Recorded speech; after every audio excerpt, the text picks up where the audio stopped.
Alright, so the purpose of this video is to show you guys how to approach Lab 2. And so I'm going to first bring you to the Wilmington website, just so you know where to find the assignment. And then from there, we're going to look at the assignment itself, and then I'm going to show you the Excel sheet. Then I want to show you what the steps are that you need. So hopefully my volume is on, because that would make the 5th time that I'm recording this for you. And yeah, it's been that kind of day.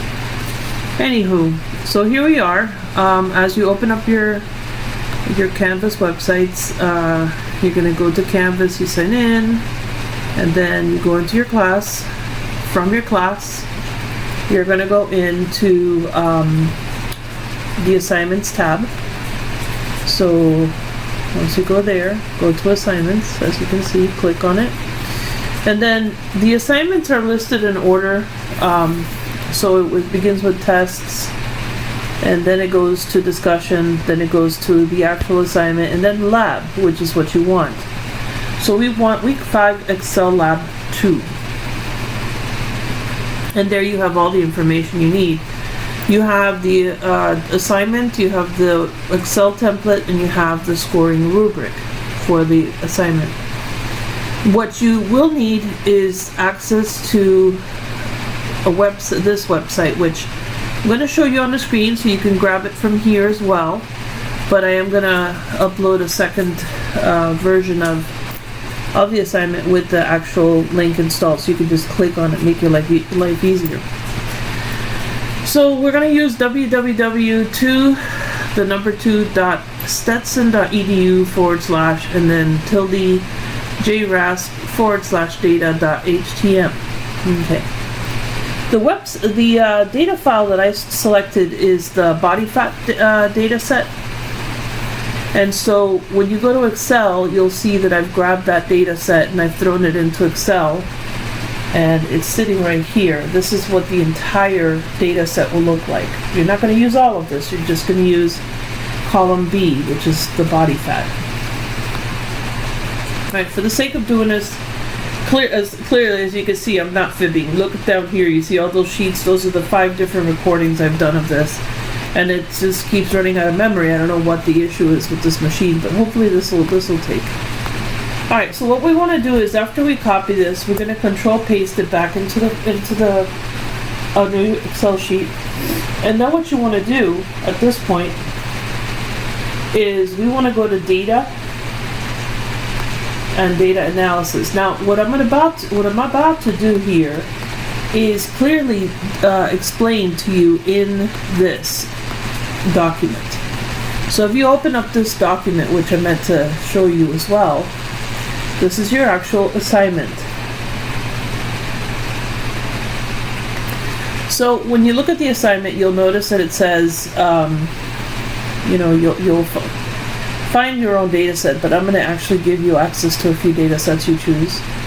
And then we're going to go to the descriptive statistics part. And so we're basically going to follow the directions as you see here. After you go to data and you go to the data analysis tab. And we're going to dump all the information. Obviously we need 95% confidence, and I'm going to show you that. And then we're going to answer the question. Just remember that when you get the confidence interval, it's going to give you E in this case, which you need to add and subtract from the mean. And you want to round all values to 2 decimal places. Rounding does make a difference in your answer. The second part of the activity is to take a random sample distribution. You're going to create it following these directives. So for example, we want 5 random samples from our data set, and the output range where you want the data to appear. Now we're going to repeat this process 10 times, and I'm going to show you again how to do this. You're going to calculate the mean of each random sample, and then you're going to calculate the mean of the sampling distributions. We're then going to construct 10 intervals at 95% confidence for each of these, and we're going to determine, based on this information, whether or not it contains the true proportion or value that we're looking for, in this case true mean. Okay? And then you'll upload that and you'll drop it into our course assignment site. I'm going to go back to Canvas. I'm going to go back to the classroom. And I'm going to take you back to assignment. The assignments tab. And then I'm going to go to the labs. And I'm popping open again lab 2 for week 5. And you see here where it says data file XLS, so it actually gives you the Excel sheet. It gives you the scoring rubric. So if you click on that, you open it up. One has to be patient with technology.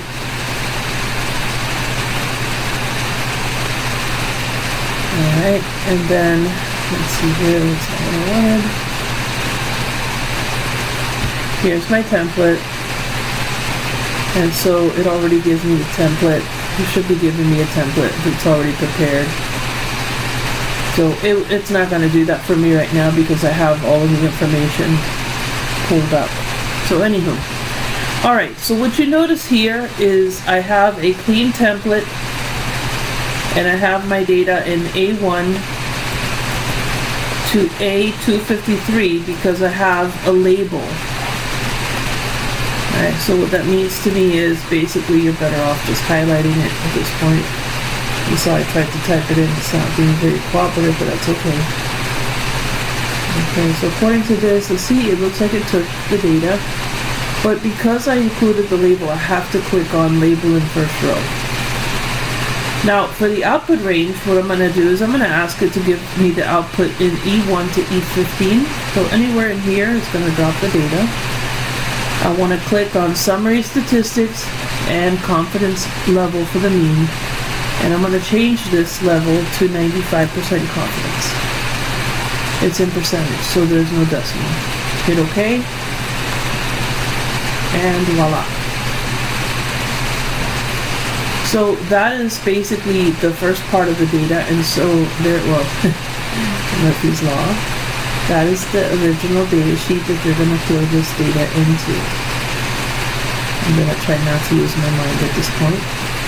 Alright, so, you have to laugh.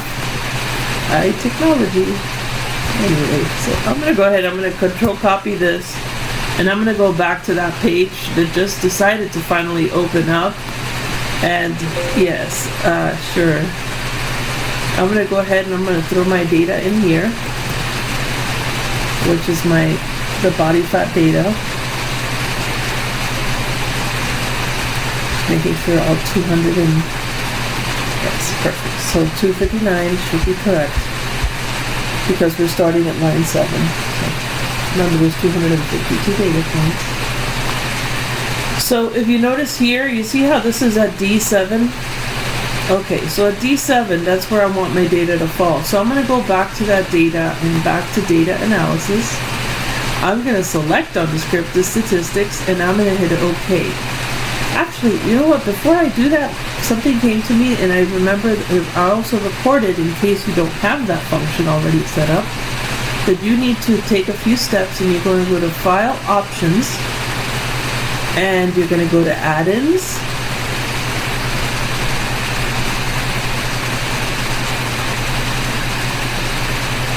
and you're going to go to Solver Add-in, and you're going to go to Go.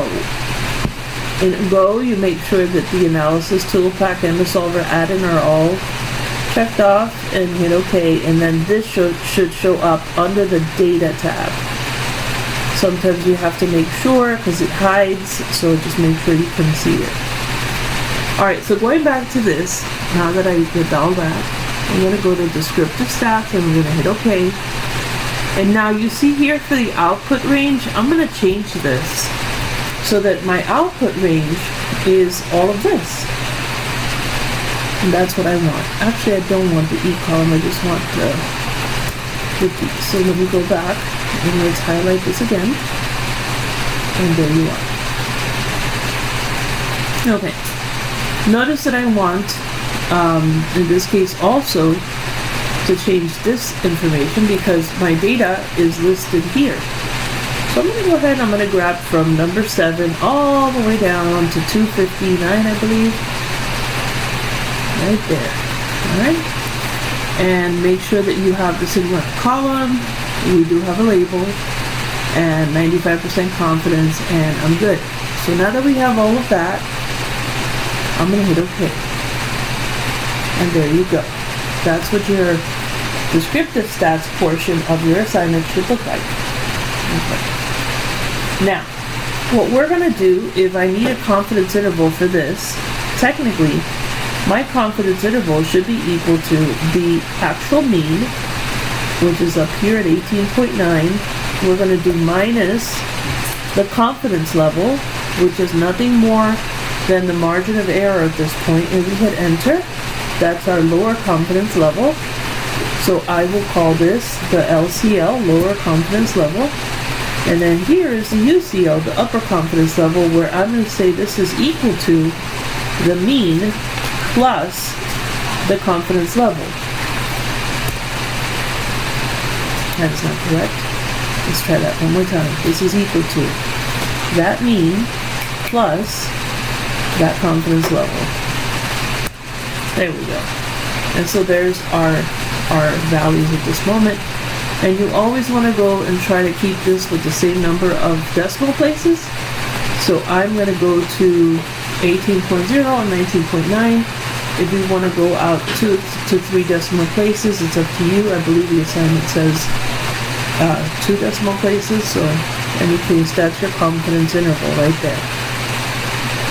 Which means that the true proportion of 18.9385 should be in between these two values, and we need to prove that. So let's go ahead and let's play devil's advocate. This is just to explain the lesson.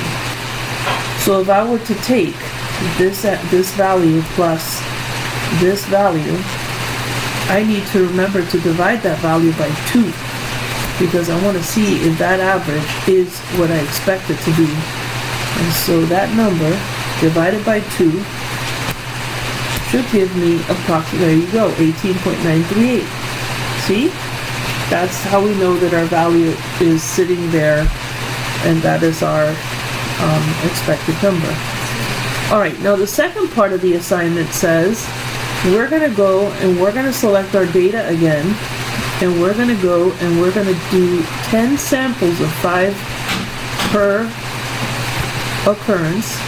So you notice here where it says input range, we want to use, in this case, the data that we have here in B all the way down to, again, to 59. Alright, so we're here, and that grabbed all the data. Random number of samples, this should be 5, and our output range for this is going to vary because our output range is going to start at H. So I'm going to go over here and I'm going to select this first 5 of those values and hit OK. Let's see H8. It should be H. Okay, I know it's wrong. I have to click on labels. I'll hit OK, and there you go. Okay. And we repeat the process again. So we're going to go back to data. We're going to go to data analysis. We're going to go to sampling. And you need to make sure that you have labels selected. And this time, we're going to change this, and we want all the I's, because I'm in column I, and hit OK. Nothing else changed. Alright, we do repeat and rinse, same process. So we're going to go to data analysis. I'm just going to do one more just for your sake. Make sure there's a 5 there. Make sure that we change this so that now it's column J. And we're going to hit OK. Alright? And so you're going to repeat that 4, 5, 6, 7, 8, 9, 10. And so what I want here is the average of those means. So I'm simply going to go to average, double click, hold and drag, enter. Alright, well once you have one, believe it or not, you can actually keep, and it does the rest of it. Okay? So continue that, you'll have to do the rest of these. Those are yours to own, and remember to get the mean of that, and then you'll take the mean of those values. Now once you do that, it says use the mean from your descriptive statistics as your population mean. Use each of the 10 sampling means from a random mean as X bar for your confidence interval. So in this case, we're going to go back and we're going to make that assumption. Remember, it's the standard deviation over square root of n, right? So in this case, we're going to do our lower limit, our upper limit, and this is very similar to what we just did here, okay? And so you repeat that process for these, and we go with that. Now, again, pay attention to what it says here. Use each of the 10 sample means from your random samples as the X bar for each of the confidence intervals.